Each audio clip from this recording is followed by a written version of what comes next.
Om Sada Shivasamarambham Shankaracharya Madhyamam Asmadacharya Paryantam Vande Guru Paramparam. Om Sahana Vavatu Sahanau Bhunaktu Sahaviryankaravavahai Tejasvinavadhitamastu ma vidvishavahai. Om Shanti Shanti Shanti. So we were looking at the Anubandha Chatushtaya, or the four things which are connected with the text. In that, the adhikari or the qualified student for the particular book. Then Vishaya, what is the subject matter of the book. Then Sambandha, what are the connections between the book and the subject matter, or subject matter and the prayojana, or the purpose or the result. So the connections, then the result or purpose itself, prayojanam. So adhikari, vishaya, sambandha, prayojana, they are the anubandha chatushtaya. This was discussed already by the author. Then finally, it was said that for the adhikari, what the adhikari has to do, correct? The adhikari has to approach a guru to learn.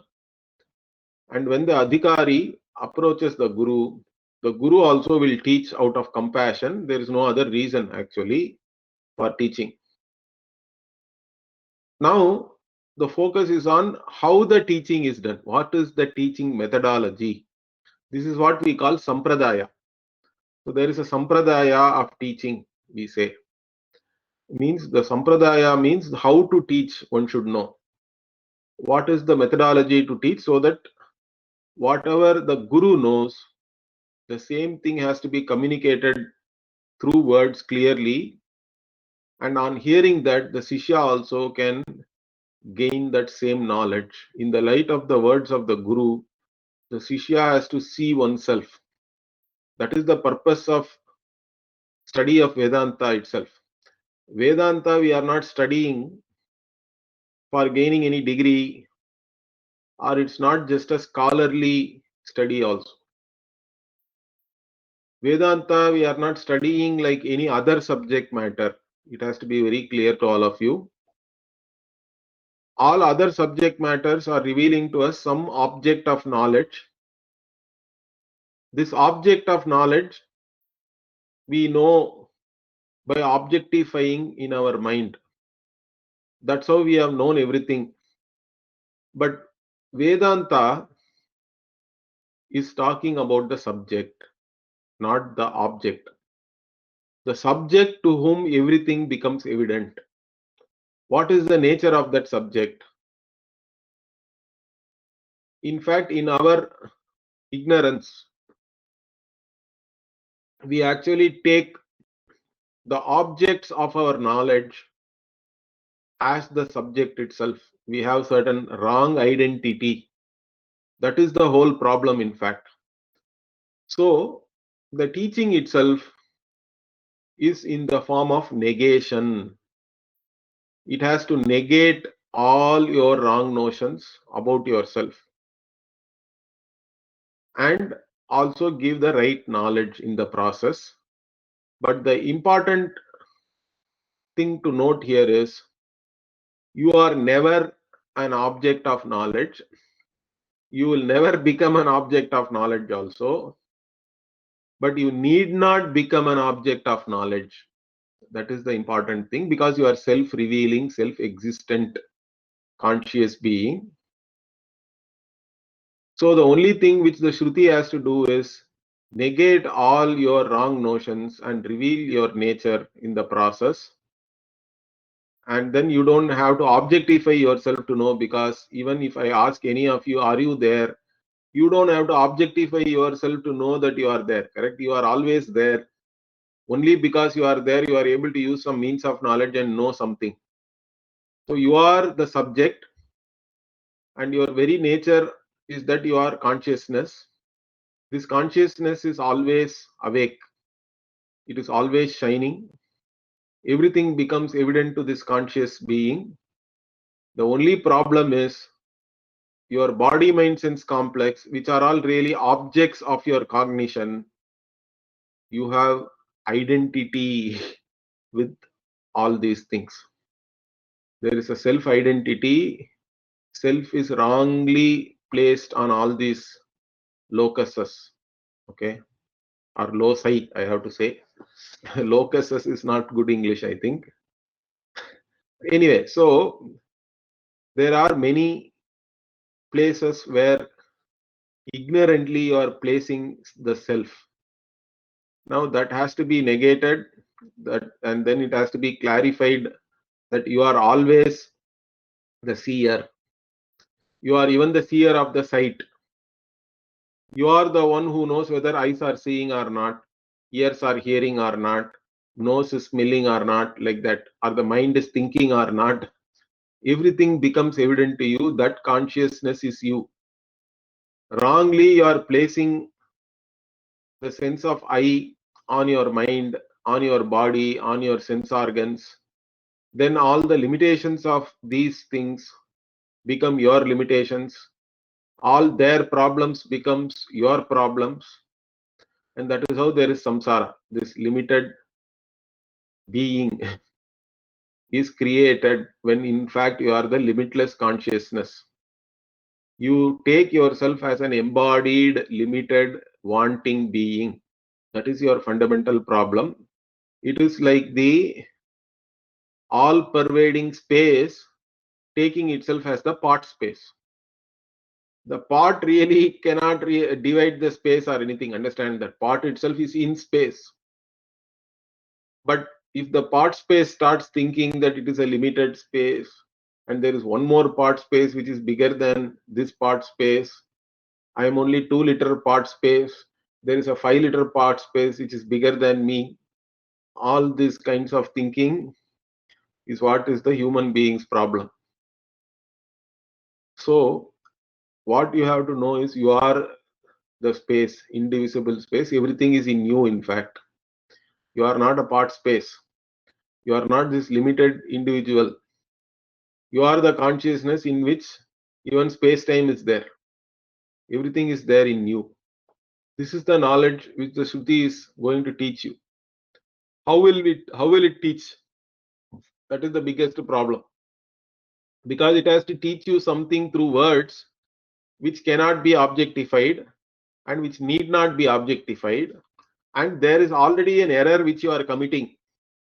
You are placing yourself on the not self and you are confused. So what the Shruti also does is, you have taken yourself as an individual who is there in a world, correct? In a creation.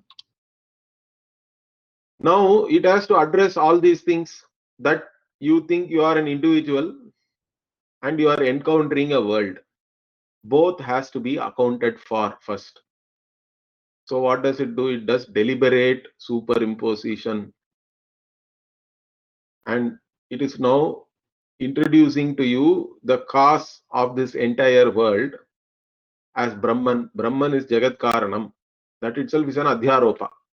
It introduces, from that Brahman alone, everything came, all the Panchabhutas. And the Panchabhutas means, in our model of creation, it is not just material creation. Understand that. The Pancha Mahabhutas are actually subtle. They are all Sukshma. And again, they have the Triguna and all that, Sattva, Rajas, Tamas.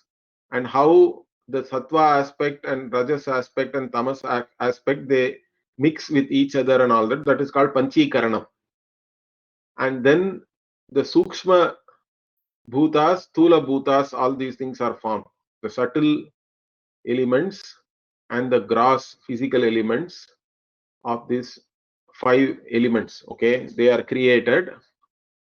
And then from that only the entire world is created. We have a 5 elemental model. And in that your body mind sense complex also is included, because when we talk about the subtle elements, they only make up your mind also. So mind also is included. Mind and senses and all these things are included in the, at an individual level, it is included in the Sukshma Sharira. Then collectively also there is a Sukshma Sharira we talk about. That is what we say Hiranyagarbha. Physically also the material world, your own body is the material, is part of the physical body, is the part of the material world. Then the entire material world, the totality is called Virat.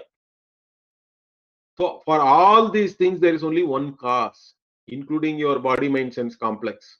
That cause is Brahman. That's how the Adhyaropa is done. Deliberate superimposition is done by the Shastra, and then it will do Apavada. It will negate everything. Not this, not this. None of these things are real. They are all mithya. Everything is negated. Neti, neti, neti. Then once you negate everything, what is left? Only the negator's Swarupa is left. Understand that. You can negate everything as not this. The negator can never be negated because the negator has to be there to negate, correct? Then you understand that I am the negator who is a conscious being, and once I have negated everything, I am there as the limitless conscious being because my level of reality itself is different. The whatever I thought I am, all that is like how you think about the dream in waking world, correct? The waking world is no different from dream. It has no, compared to you, the reality of the subject object in the waking world is not the same. It is a different order of reality. It really does not count. In fact, it is all only an appearance in you. Both the subject and object, everything is nothing but an appearance in you. So you negate all of them, then you are there as it is. That is the teaching methodology. Deliberate superimposition and then negation of everything which is superimposed. In this process, your wrong notions about yourself also are negated, and you are revealed as the limitless conscious being. That is your real identity. Now this is the teaching methodology. So here some, again he is introducing all these things nicely, the author. Asarpa bhutayam rajjau sarpa aropavat vastuni avastha aropaha adhyaropaha. So first he is talking about what is adhyaropa or superimposition. He says asarpa bhutayam, where there is no sarpa, snake, okay, that which does not have any snake form, okay, like the rajju. So in the rope which does not have any snake, okay, there sarpa aropavat, there you see a snake, but of course this rajjav can be anything else also. It need not be only the rope, correct? It can be a mala, it can even be some something on the road, we don't know. It can even be simply a crack on the road. In the at the right twilight time, it may look like a snake to you, correct? So any locus which does not have a certain nature or a form, there you superimpose something else.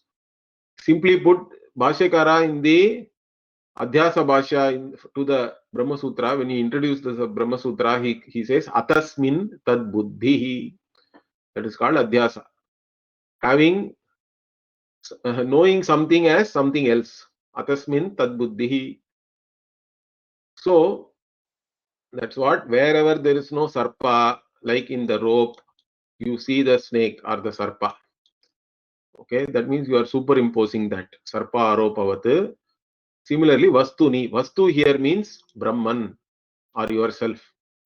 Vastu means vasati iti vastu. That which is. In fact, you are the only one which really exists. So existence without any qualification is your very nature. But in fact, the tragedy of the language is we use existence as an adjective. For example, you say existent part, okay, as though existence is an adjective of the part. Part is really only name and form. Existent part, existent clay, okay. Even if the part is destroyed, then you say existent clay. Even if clay is destroyed and something, you go to the molecule level, you will say existent molecule. But even in this discussion, you can see the absurdity. Whatever you say existent, all that is getting destroyed. In fact, they become non-existent in one way. But the existence itself continues always.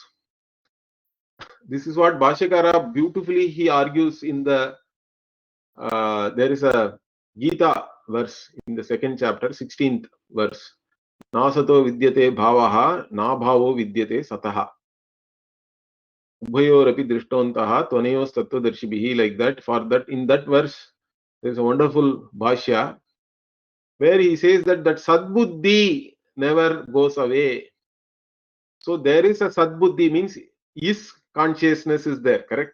Part is okay, then part destroyed, clay is, means still is buddhi is there in something else. The is buddhi or is consciousness never goes away.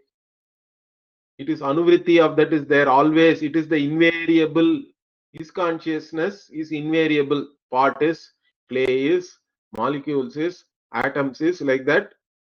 Is alone continues. The names and forms can change. From this, what we should understand, names and forms come and go. They are only an appearance. They are only mithya. But is consciousness is satyam. Existence itself is only coming from you. You are the one who gives existence to both the subject and the object. Existence is the noun here. The right way to understand the world is party existence is there actually, because existence in the form of, with the name and form of part is there. Then existence in with the name and form of clay is there. Existence with the name and form of molecules are there. Like that, existence alone is, and that existence is not separate from you. It is your very nature. You are the one who is giving this existence to everything which is there. The subject object itself, when you wake up in the morning, it is there, correct? It is an appearance in you. You are always there. Whether the waking subject and objects are there or not, you are there. In dream world, you are there in a totally different space time. Different subject object also can be there. The nature of the subject objects are different in dream. In deep sleep, both are not there, but you are there. So I, as a conscious entity, I am the invariable. I am the invariable in all the three states. I am the invariable even in the waking state. If you see, I as a baby, I as a boy or a girl, I as a pre-teen, I as an adult, teenager, whatever. So dehinosmin yatha dehe Kaumaram Yavanam Jara. Like that, Bhagavan also says this. In the the Deha keeps on changing. But the Dehi, the one who has the Abhimana with the Deha, is the same I always. That is the invariable. So that you have to know that separately. So this analysis that I am not what I see. Whatever I know is an object of my knowledge. It is not I. This analysis you have to do. This contemplation you have to do, and separate out yourself from all these wrong identities. You are covering yourself with all these wrong identities, and that is your all the problems are along with that only. It comes along with that. So this adhyaropa is there. Vastuni, avastu, aropa is the root cause of everything. When did it start? Means you cannot. It is all naisargikoyam loka vyavahara, like that Bhashyakara says in the Adhyasa Bhashya. It is naisargika, it has not been created, it is all uncreated, it is there, like that only it is there. When did, if you say I don't know, I ask, do you know Chinese? You all of you say I don't know. Then if I ask you when did this I don't know start, means it never started, correct? It is beginningless. Like this Adhyaropa also is beginningless, but it can come to an end. with knowledge. Correct? If you know the Vastu as Vastu, then the Avastu Aropa is gone. That is what is the teaching. The teaching is about showing you who you are, separating you from all the Avastu and showing you as the Vastu, that which is really. So, taking yourself as something else which is not you, that is the Adhyaropa. It is like taking the rope as the snake. Then what is the Vastu here? See, immediately see any word he introduces, this author gives, he defines that very nicely. So he says Vastu, Sachidanandam, Advayam Brahma. So that which is Sachidananda. So when we are talking about the individual, we always use these words Sat, Chit and Ananda, because Ananda is the Purushartha for all the beings. But Advayam Brahma also he says. So when we talk about the Brahman as the cause of this entire world, then we talk about Satyam, Jnanam, Anantam, Brahma, like that. The Taittiriya Upanishad also gives the Brahma Lakshanam as Satyam, Jnanam, Anantam, or limitless. And from that only, Tasmad, Etasmad, Atmanaha, Akasha Sambhutaha, and all, it talks about that. Akasha came, Akashad, Vayuhu, Vayor, Agnihi, like that. Here this Advayam, Brahma, also is pointed out. Means this is, here itself he is pointing out the Mahavakya. Basically, whatever you think is the cause of everything is not separate from you. The Jagat Karanam, its nature also is Sachidananda or Ananta only. Satyam Jnanam Anantam. Your very nature also is Sachidananda only. Everything is Advayam Brahma or Advayam. It is all non-dual reality. One non-dual reality alone is the Vastu, which is yourself. So Vastu is this Sachidanandam Advayam Brahma. That is the Vastu. That is the subject matter also. That is what is to be known. The word Brahma itself means Brihi Vriddhav. It comes from the root Brih, means big. Okay. Now big means big again if you use as an adjective. You can say big mountain. You can also say big mosquito. So big when you use it as an adjective, there is a taratamya is there, correct? There is a difference in the measure, how big it is and all that. But big as a noun here, without any qualification, any adjective. That is the big, means it is limitless. So Brahman itself means really limitless only. Big as a noun, unqualified noun. And this Brahman is the Vastu. Then what is the Avastu? Because Vastuni Avastu Aropaha, he said. So he says Ajnanadi Sakala Jada Samuhaha Avastu. Everything other than the self is Jada only. Understand that. Even though there are sentient beings, many sentient beings we see in the world, all that sentience is not separate from the one consciousness. The one consciousness alone appears as sentience or awareness in different beings because of the Sukshma Sharira. So it like even in the Gita also in the 13th chapter, Bhagavan gives the example of Yata Yata Prakashayatyekaha Kritsnam Lokam Imam Ravihi. So one Ravi alone is basically shining, and it is also shining everywhere in every reflecting surface. That sun is there. Similarly, he says Kshetram Kshetri Tata Kritsnam Prakashayati Bharata.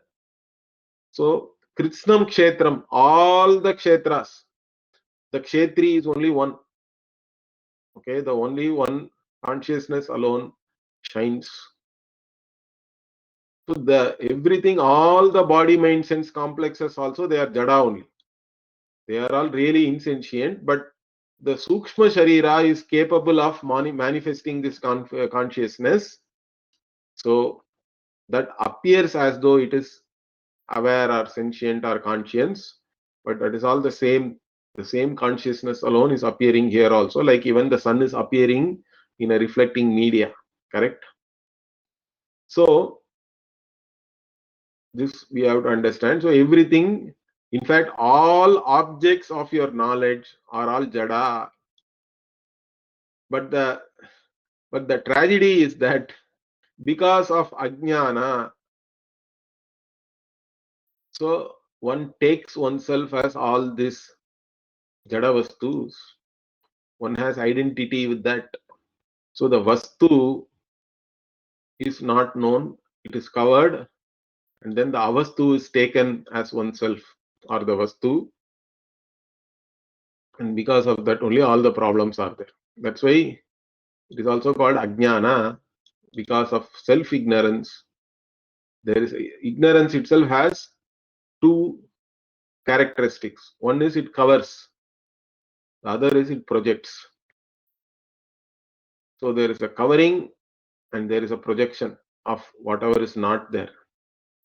Whatever is there is covered, whatever is not there is projected. Then there is a confusion which follows from there. So that is what is talked about here. So what is vastu? What is avastu? That is very clear here. So there is also a adi pada is there, because from ajnana only the entire srishti starts. Okay, so everything which follows from there.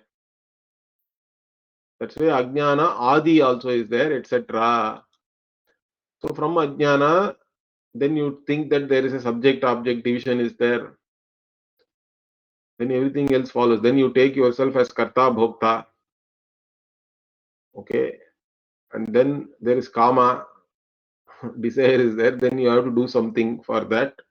All that, everything follows from there.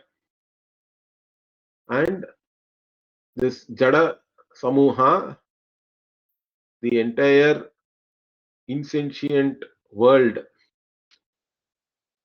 which is avastu really, is taken as vastu. That is where the problem is.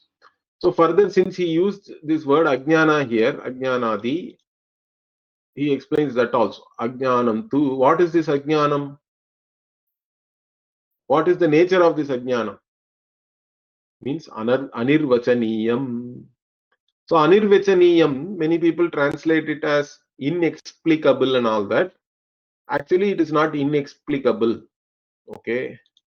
It is the more appropriate translation will be uncategorizable. You cannot categorize it as sat or asat, he says. Sad asat bhyam anirvachaniyam. So normally, when we ask about something, you can say whether it is there or it is not there, correct? But ignorance is not like that. It is like the snake which is appearing on the rope, correct? While you are seeing, it is there. But once you know the rope, it is not there, correct? In fact, once you know the rope, even while you were seeing the snake, only rope was there really. Even while you were seeing the snake also, snake was not there in fact. That is the truth, correct? So it was never there in all periods of time. But then you did see it. If it is like rabbit's horn or something, you will never see it, correct? It is not tucham, but it is not satyam also. It's not there in all, it is not there in all three periods of time. While you saw it was there, but then it got negated. So that's why you cannot categorize it either as real or existent, nor as totally non-existent, because something totally non-existent will not even appear. It will not be available for your cognition. But it was seen, it was available for cognition. So it is neither sat nor asat. You cannot categorize here or there. Therefore, it is uncategorizable, anirvachaniyam. That's how we explain that.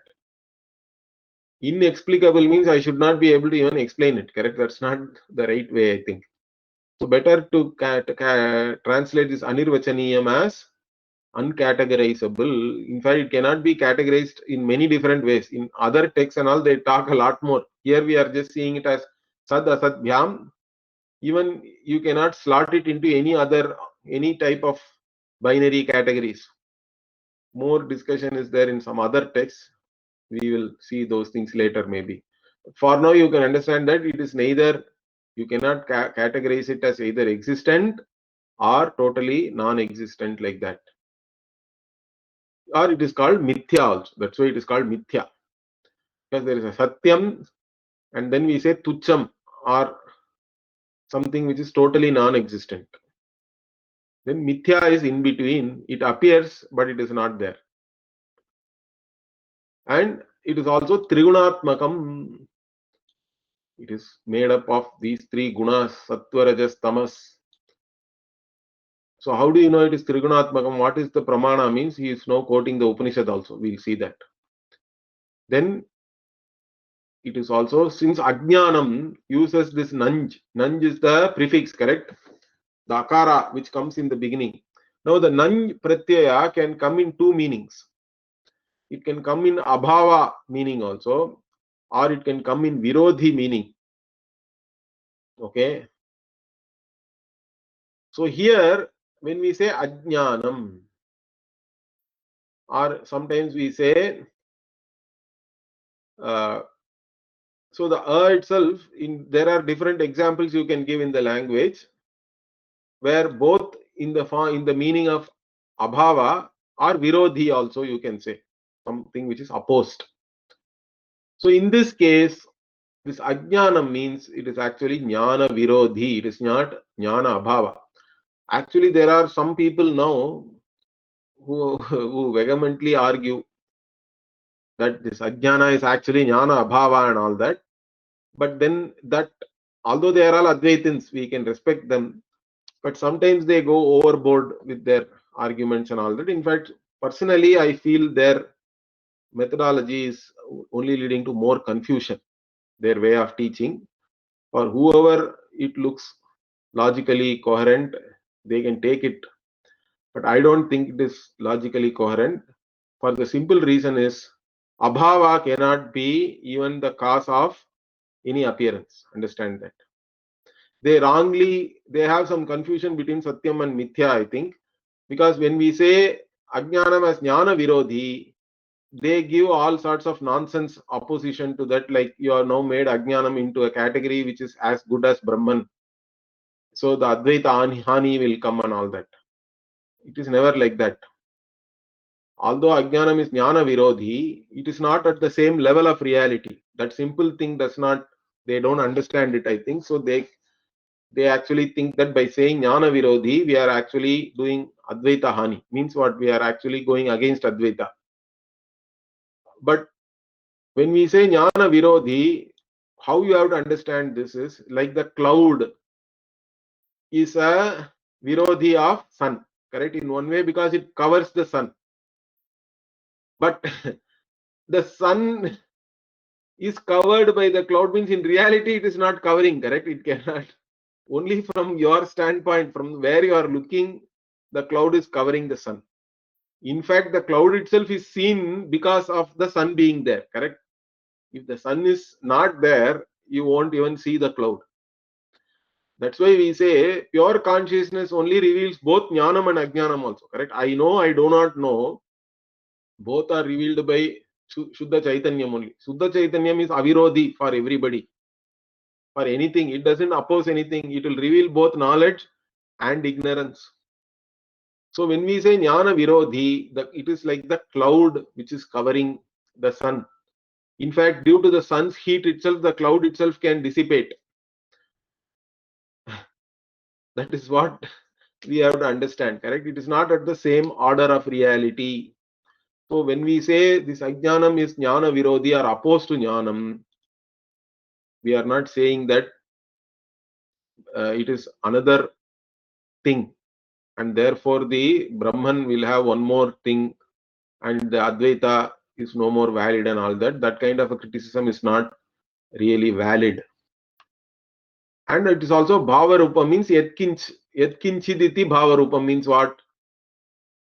It is there, that's why it appears, correct? It is there, but it is not satyam. but it has some bhava rupa, means it is, ignorance is, we are saying, correct? Ignorance also is something, it is there in our anubhava as an individual. If I ask you, like I said, do you know Chinese? I don't know. That means you know that you are ignorant with reference to something. So whenever we talk about ignorance, again, two things we have to talk about, very important. One is the ajnana vishaya. Okay, what is the vishaya or the subject matter of the ignorance? Ignorance itself, in general, ignorance is not there, correct? Ignorance is with reference to something always. So what is the subject matter with reference to which you are having ignorance? The vishaya. So Chinese ignorance means Chinese is the vishaya. Okay, but again, Chinese ignorance is there in whom also we have to ask. Correct? You go to China and ask, means they all know Chinese. So there is no Chinese ignorance in a Chinese person. But if you go to US or India, most people will not know Chinese. So who also has this ignorance? Means Ajnana Ashraya, we say, the locus. Where is this ignorance? With reference to what this ignorance is there? Both we have to discuss. So here, the one who is aware of the ignorance is the one who is saying, I don't know. So vadanti aham ajnaha iti anubhavat, he says. So anybody you ask them something, you talk about a particular subject matter and ask them, do you know? They say what? Vadanti, they say what? Aham ajnaha, I am ignorant. That anubhava is there. That's what they are saying also with reference to something. Therefore, from this anubhava only what we say, bhava rupam yat kinchit, it is there.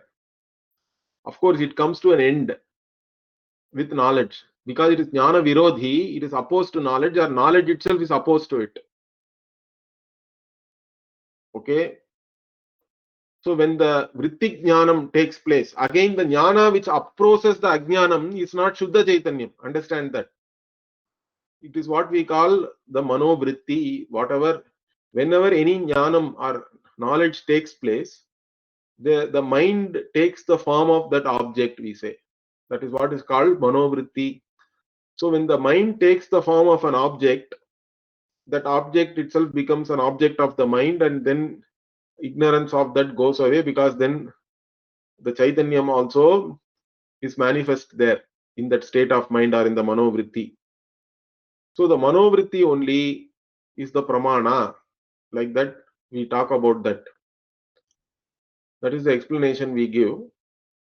So the vrittik jnanam alone is the virodhi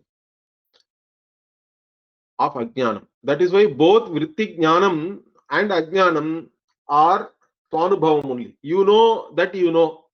If I ask you, do you know Chinese? You say, I know.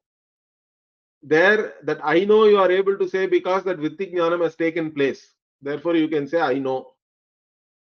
But if the vrittik jnanam has not taken place in your mind, you have to say, I don't know. But that also you really know.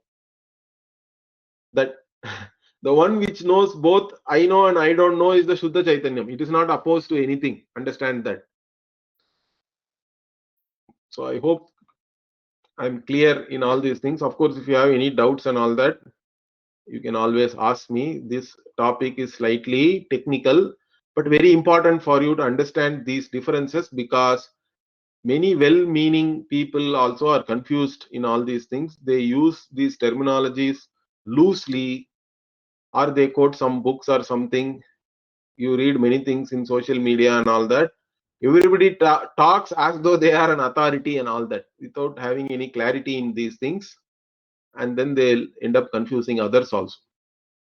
So some of these things we have to be very clear. Jnana virodhi bhava rupam yat kinchit iti vadanti aham ajnaha iti ityadi anubhavat. So the ajnana, for that, at an individual level, your own anubhava is the pramana for that, because we all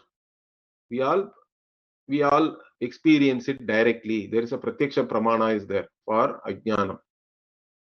But ajnanam, as the at a total level also, shruti pramana is there. Devatma Shaktim Swagunair Nigudham. So the Shvetashvara Upanishad is there, very interesting Upanishad. In fact, the third mantra in that itself is talking about this, because it starts with some Brahma Vidam, like that it starts. Those they are asking some questions and all that. From where did all these things come? What is the cause of everything and all that? And then the second mantra then says that none of the things which are there within the Srishti itself can be the cause of everything. Then the third mantra talks about this Ekam Brahma, which is what is appearing as everything, and it has this Devatma Shakti. So it has this Shakti. At the level of Ishvara, at an individual level, we say it is ignorance, correct? But for Ishvara, there is no ignorance. Ishvara has all knowledge, and in that all knowledge, self-knowledge also is already there. So it is a Shakti, it is a power. And that power only is actually keeping everything hidden. Swagunair Nigudham. So Swagunair means here we can take it as Sattva Rajas Tamas also. So the Sattva Rajas Tamas itself is part of the Shakti only. And this Devatma Shakti means what? Here Deva and Atma again. Deva means that which is luminous, self-illumining, self-luminous means this, that is luminous self here. Actually, Devatma means basically it is the self which is self-existent and self-revealing. That self and its own Shakti, which is the one which is keeping everything hidden by its three gunas. In that covering aspect also is talked about this. The Shakti covers, then it projects. That is the creation. So the Shvetashvatara Upanishad, again also he will quote. It talks about all this Maya as a Shakti. For Ishvara, this Maya is a Shakti. Brahmayan Sarva Bhutanam Yantra Rudani Mayaya and all that. Sambhavami Yuge Yuge and all, even there also Atma Mayaya he says, Bhagavan. Okay. So I am born by keeping this Maya under my mastery, like that. Even in Bhagavad Gita, Bhagavan says, for the avatara, there is no ajnana. Even though the avatara is there is a birth and all that, but there is no ajnana there, because that birth has taken place even with the Maya under one's own mastery. So this Devatma Shakti means if it is your Shakti, then it is Shakti. Otherwise, it becomes Ajnanam, it is ignorance. So it is all, or we can look at it like this also. Pujya Swamiji also used to say this. For the magician, the magic he is creating is his Shakti, correct? But for the onlooker, it is all magic. In fact, there is ignorance also, because you really don't know how it is appearing. It may be a sleight of hand, it may be anything. For the onlooker, there is ignorance, and due to ignorance, you are seeing the magic as though it is real. For the magician who is producing that magic, he knows everything is not real, and he knows also how it is produced. So it is a power for that person, correct? So for Ishvara, who is all knowledgeable, this Srishti itself is born out of Maya. It is only an appearance. It has no reality, in fact. But for the individual who is part of the Srishti, it is all like Maya only, correct? It looks real. You don't know how it is appearing, why it is appearing, and everything looks real. But actually it is not real. So that's why this, from one standpoint it is a Shakti, from the other standpoint it is Ajnanam, same thing. I hope you get this. This is also very important to understand. So the Shruti also confirms that. So this Ajnanam is a very important thing. And he says further, Idam Ajnanam Samashti Vyashti Abhiprayena Ekam anekam iti cha vyavahriyate. Again, how many ignorances are there? Means there is also, see, some people also discuss something called Mula Jnanam, Tula Jnanam and all that. So there is a primordial ignorance and all that, they translate that. Mula Jnanam means are the main Ajnanam. And then there are other Ajnanams which are all later on there, correct? About each and everything you have ignorance. As individuals, our mind is the Upadhi, it is the conditioning factor. Since we have a mind, unless the mind takes the form of an object, you do not know anything. You are already born with complete ignorance, and then you keep knowing things in the objective world. So some ignorance is destroyed always. See, understand, the all knowledge is already there. No knowledge is really produced. But since you are born with everything covered, actually whenever knowledge takes place, basically the covering goes away. And the all knowledge itself is getting manifest as small knowledge, we have to say, correct, in your mind. So from an individual standpoint, there are many ignorances because each person's ignorance is different. Okay. And also a jnani, once you become jnani, everybody does not become jnani. Only the person for whom ignorance is gone, that person is a jnani. Others are still ajnanis, and that's why there is a guru shishya vyavahara also is there. But once it goes, it is not real for everybody. In fact, that is the truth. So the guru knows very well, even the guru shishya vyavahara also is mithya only. For the shishya, maybe it is true to start with. Okay. So here, therefore, from the individual standpoint, there are many ignorances, but totally, if you see, there is only one. Samashti means for the magician, there is only one Shakti, correct? With one ignorant, everybody is ignorant. There are many onlookers, means each of them is ignorant about the magic. And then their ignorance, once they know how the magic works, it is no more magic, in fact. But it is there for everybody. But from the standpoint of the total or the magician, there is only one Shakti is there or one ignorance is there. So like that, we actually do Vyavahara in both ways. So you should not get again confused by, in some places Shruti itself use singular and then it uses plural. Indro Maya Bihi Pururupaha Iyate and all that, that also comes. Okay. So Maya Bihi, like that, plural is used.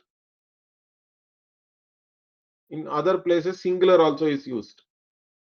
So both types are there of revelation. So the Ajnanam itself, from a total standpoint, it is one. From the individual standpoint, it is many. Both are valid.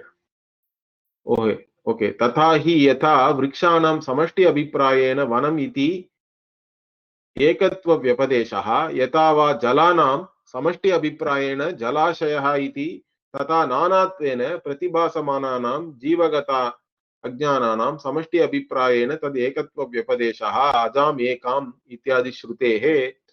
So now he is quoting for the samashti. He is first giving examples. What?